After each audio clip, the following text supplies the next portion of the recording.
사무엘하 16장입니다. 1-4절 다윗이 감람산 마르턱을 조금 지났을 때 무비보셋 종인 시바를 만나게 됩니다.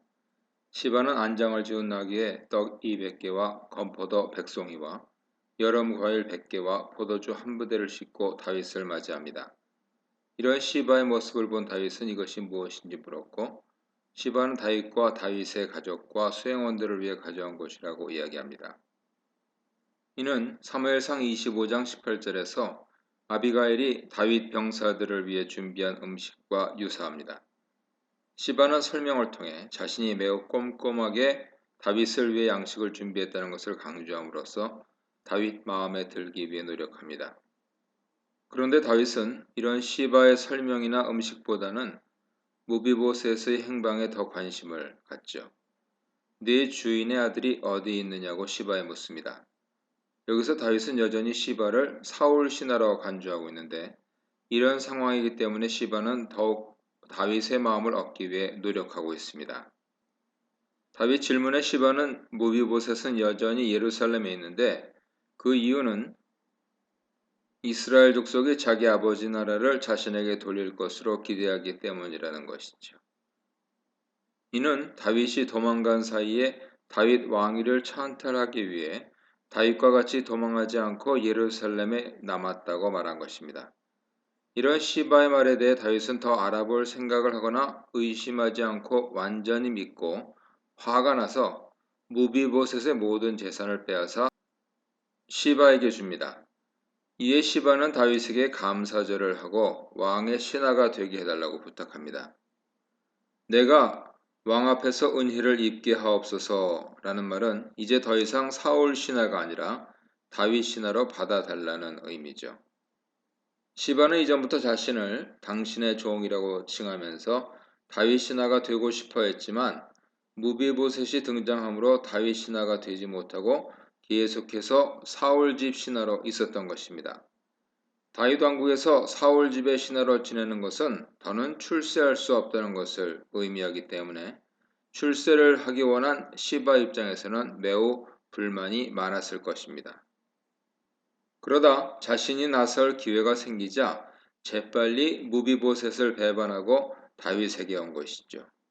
무비보셋이 정말 반역을 했는지 이 부분에서는 알 수 없지만 뒤에 19장 24절 이하에 가면 무비보셋은 다윗을 배반하지 않았고 오히려 시바가 무비보셋을 배반하고 모함했다는 것을 알 수 있습니다. 다윗은 지금 아들 압살롬의 반역을 직면하고 있는 상태이기 때문에 요나단 아들이 배반했다는 소리에 더욱 민감하게 반응합니다.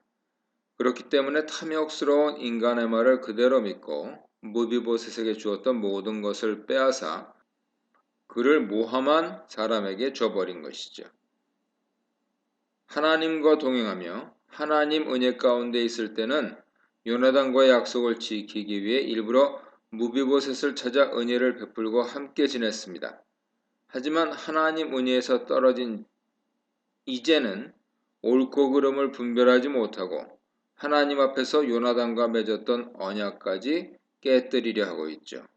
그리고 이때 생긴 의심은 나중에도 완전히 사라지지 않습니다. 5절 8절입니다. 다윗이 바후림에 가까이 갔을 때 그곳에서 게라의 아들 시므이가 나왔는데 그는 사울의 친척입니다. 바후림은 사울의 지파였던 베냐민 지파가 사는 지역으로 이곳에 사울 친척들이 살고 있었고 그중 한 명이 시므이인 것이죠. 시므이는 압살롬에게 쫓겨 바후림으로 온 다윗을 보고 나가라고 소리칩니다. 그는 다윗을 피의 사람 불량배로 부르는데 불량배는 이전에 나발을 부르던 표현으로 지금 다윗은 자신이 악하게 생각하던 나발 같은 인간으로 취급받고 있는 것입니다.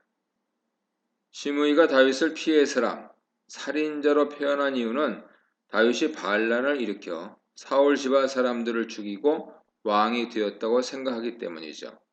그렇기 때문에 시므이는 여호와께서 사울 집의 모든 피를 다윗에게 돌리셨고 여호와께서 압살롬에게 나라를 넘기셨다고 말합니다. 압살롬 반란으로 다윗이 이렇게 쫓겨나게 된 것은 다윗이 사울 집에 저지른 살인죄 때문에 여호와께 벌을 받은 것이라고 주장하죠. 여기서 시므이는 여호와의 이름으로 말하고 있지만 여호와에 대한 지식이 있거나 신앙이 있어서가 아니라 단순히 인과응보 대가를 치르게 하시는 분 정도로 여기고 있습니다. 여호와께서 사울 집을 버리고 다윗을 선택하셨다는 사실을 알지 못하거나 알면서도 인정하지 않는 것이죠. 9절 14절입니다. 시므이가 저주하는 말을 들은 수루야의 아들 아비스는 화를 내며 시므이를 죽은 개라고 욕하면서 자신이 그의 머리를 벨 수 있게 해달라고 다윗에게 요청합니다. 죽은 개라는 표현은 사무엘하 9장 8절에서 무비보셋이 다윗 앞에서 자신을 낮추기 위해 사용한 표현으로 아무 쓸모없는 존재라는 의미죠. 아비스의 말에 다윗은 너희가 상관하지 말라고 합니다. 시므이가 저주하도록 여호와께서 허락하셨는데 누가 그에게 뭐라 할 수 있겠느냐는 것이죠. 또한 아들도 자신을 죽이려고 하는데 시므이가 자신을 저주하는 것이 무슨 대수냐고 하면서 반복해서 여호와께서 저주하게 하신 것이니 내버려 두라고 부하들을 말립니다. 그리고 혹시 여호와께서 저주받은 것 때문에 도리어 자신에게 선을 베풀어 주실지도 모른다고 말합니다. 이러한 다윗의 말은 이전에 자신이 사울을 죽일 수 있음에도 불구하고 죽이지 않으면서 원수 갚는 것은 여호와 손에 있기 때문에 자신의 손으로 원수 갚지 않겠다고 말한 것과 같은 맥락이죠. 이때도 다윗은 억울함을 토로하면서 하나님께서 선은 선대로 악은 악대로 갚아주시길 기원했습니다. 이번에도 시므이가 저주하는 것이 하나님께서 허락하신 일이라고 말하지만 만일 그렇지 않고 여호와께서 자신이 억울하게 당하고 있다고 생각하신다면 직접 원수 갚지 않은 것을 선하게 보시고 선을 베풀어 주시길 원한다고 말하는 것입니다. 다윗은 자신에게 일어난 압살롬의 반란과 모욕들을 통해 이 모든 일들이 하나님께서 나단을 통해 주신 심판이라는 것을 깨닫게 되었고 시므의 저주도 하나님께서 내리신 벌 중 하나로 생각했습니다. 그렇지만 만일 시므의 저주가 부당하다면 그것도 여호와께서 갚아주실 것이라고 믿은 것이죠. 이제 다윗은 점점 모든 일에서 하나님의 뜻을 찾으려고 합니다. 이것은 그가 점점 하나님과 가까워지고 있다는 증거죠.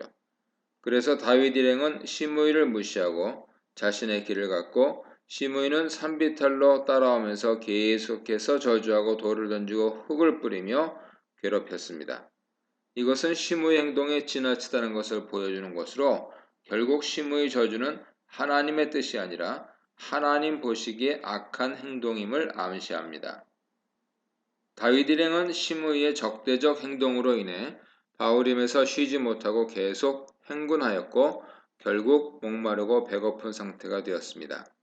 피곤하니란 뜻의 아예프는 배고프고 목말라 지친 상태를 의미하죠. 다윗 일행은 바후림에서 쉬면서 물과 양식을 보급받아야 했는데 여기서 배척받았기 때문에 배고프고 목마르고 지친 상황이 된 것입니다. 그들은 마침내 한 곳을 발견하고 그곳에서 쉬게 되었습니다. 다윗은 압살롬에게 쫓겨 길을 헤매면서 그동안 왕궁에서 편안하게 살면서 잊었던 하나님을 찾게 되었고 만나게 되었습니다. 다윗은 사울에게 쫓겨다닐 때 하나님을 가장 의지하고 동행했었죠. 그런데 하나님께서 다윗에게 왕조를 하사하신 이후 그는 하나님을 잊고 하나님 말씀을 어기게 되었습니다. 그래서 하나님께서는 다윗을 왕궁 밖으로 쫓아내시고 다시 하나님을 찾게 만드신 것이죠. 이 문단에서는 시바의 호의와 기회주의, 시므이의 악행과 비겁함, 하나님의 처분을 기다리는 다윗에 대해 묵상해 보시기 바랍니다. 15, 16절입니다.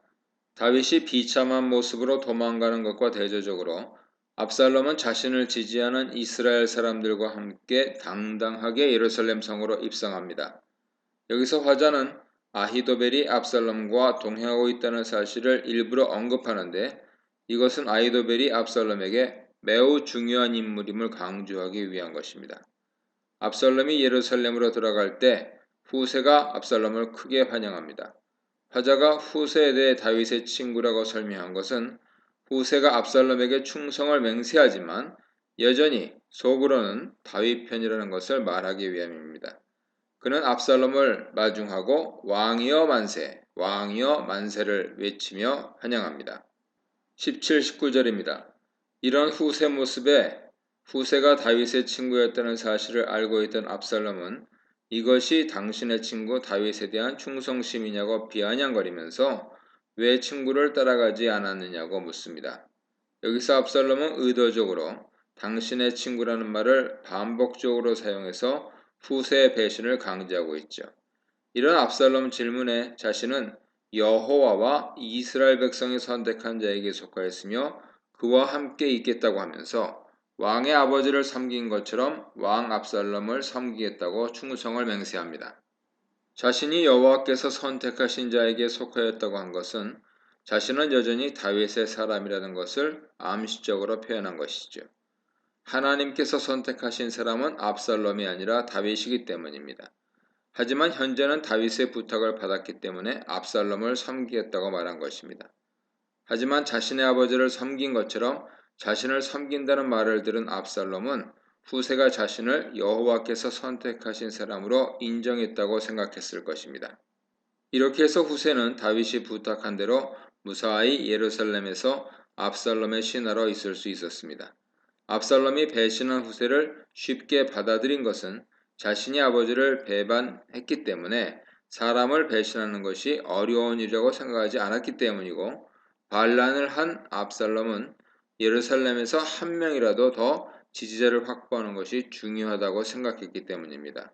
하지만 이것은 하나님의 보이지 않는 손길이 압살롬이 지혜로운 선택을 하지 못하게 막고 있었기 때문이죠. 다윗은 하나님께 아히도벨의 모략을 어리석은 것으로 만들어달라고 기도했고 마치 그 기도의 응답처럼 나타난 사람이 후세였습니다.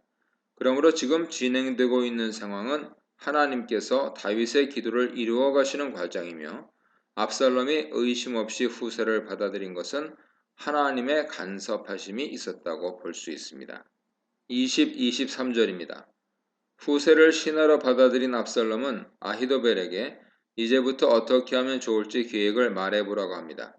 이 문장 히브리어 본문은 너희란 남성 복수형을 사용하고 있는데 이것은 비록 압살롬이 아히도벨에게 말하고 있지만 그 옆에서 후세나 다른 신하들도 듣고 있었음을 의미합니다.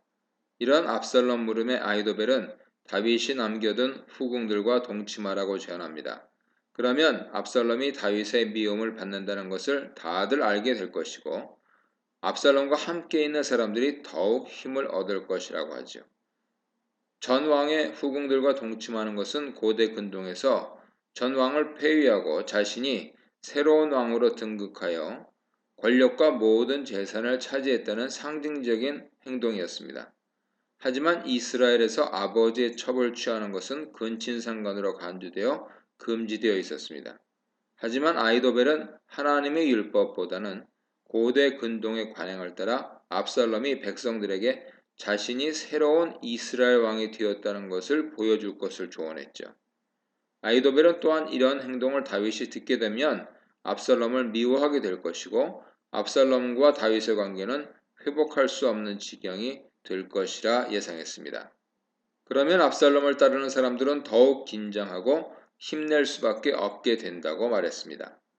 그 결과 압살롬을 따르는 사람들은 이제 다시 다윗에게 돌아갈 수 있는 기회가 사라지고 이들은 자신을 지키기 위해 더욱 다윗과 강력하게 싸울 것이라고 계산한 것입니다. 아히도벨은 다윗의 첩을 취하는 행동을 통해 외부적으로는 압살롬이 다윗을 승계했다는 것을 알리고 내부적으로는 결속을 다지는 기회로 삼으려고 한 것입니다. 아히도벨의 조언을 들은 압살롬은 그대로 시행하죠. 옥상에 천막을 치고 모든 이스라엘 사람들이 보는 앞에서 아버지의 후궁들과 동침합니다. 하자는 후궁들을 그의 아버지의 후궁들이라고 표현함으로써 압살롬이 근친상간의 죄를 범하고 있다는 사실을 암시적으로 말하고 있습니다. 압살롬이 천막을 친 옥상은 예전에 다윗이 목욕하고 있던 밧세바를 보고 음욕을 품었던 장소로 이 모든 일의 발단이 된 것입니다.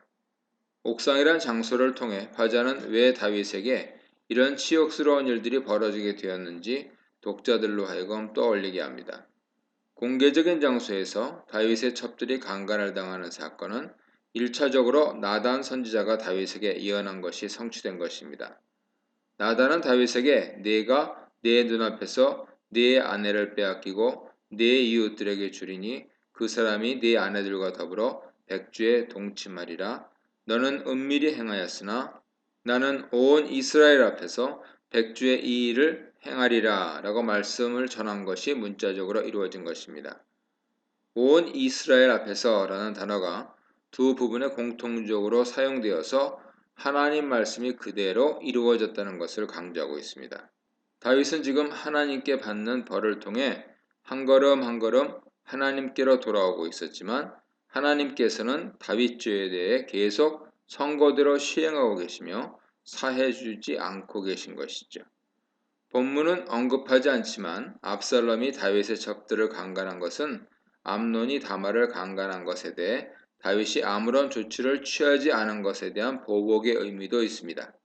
사실 다말이 암논에게 강간당했을 때 다윗이 적절하게 조치를 취했다면 압살롬이 반역을 하는 일도 다윗의 첩을 강간하는 일도 없었을 것입니다. 결국 다윗의 무책임함 때문에 다윗의 딸이 강간당한 일에서 시작된 비극이 다윗의 첩 10명이 강간당하는 비극으로 확대된 것입니다. 여기서 힘없는 여성들이 강간당하는 모습은 현재 이스라엘에서 하나님 말씀이 제대로 지켜지지 않고 있으며 지도자들이 공의와 지혜로 이스라엘을 다스리지 못하고 있음을 드러냅니다. 구약에서 여성들이 강간당하는 상황은 항상 그 사회가 하나님 말씀을 지키지 않고 불의를 일삼을 때 일어납니다. 사사기 19장의 레위첩, 다말, 다윗첩들의 강간이 그런 것이죠. 창세기 34장에서 디나 강간 사건도 야곱 집의 영적인 타락과 세김의 불의가 결합된 사건이었죠. 이렇게 사회가 불의하고 그 사회에서 가장 힘없는 사람들이 이용당하고 폭력의 희생자가 되며 이런 희생자들을 또한 무정하게 대합니다. 사회가 정의로울수록 그리고 정의롭고 하나님을 경외하는 사람이 많을수록 가장 힘없는 사람도 편안하게 살아갈 수 있는 것입니다. 그러므로 여성들과 힘없는 자들의 희생을 강요하며 희생을 정당화하는 것이 불의한 것이죠. 23절에서 아히도벨에 대한 설명이 나오는데 사실 이것은 사무엘하 15장 31절에서 아히도벨의 이름이 처음 나올 때 나왔어야 하는 것입니다. 하지만 이곳에 나온 이유는 17장에서 나올 아히도벨과 후세의 대결을 염두에 두었기 때문입니다. 화자는 아히도벨의 계략이 마치 사람이 하나님께 물어서 받은 말씀과 같다고 했는데 이것은 우림이나 둠밈을 통해 하나님께서 주시는 신탁을 받은 것처럼 정확하게 들어맞는다는 의미입니다. 그만큼 아히도벨의 지략은 뛰어났으며 이런 아히도벨의 능력은 다윗도 압살롬도 전적으로 신뢰하는 상황이었습니다. 그래서 다윗은 아히도벨이 압살롬 편에 섰다는 소문을 들었을 때 심각한 위기의식을 느끼고 하나님께 기도한 것입니다. 자신에게는 이런 아히도벨 같은 뛰어난 지략을 가진 사람이 없는 상황에서 다윗은 오직 하나님만 의지할 수밖에 없게 된 것이었죠.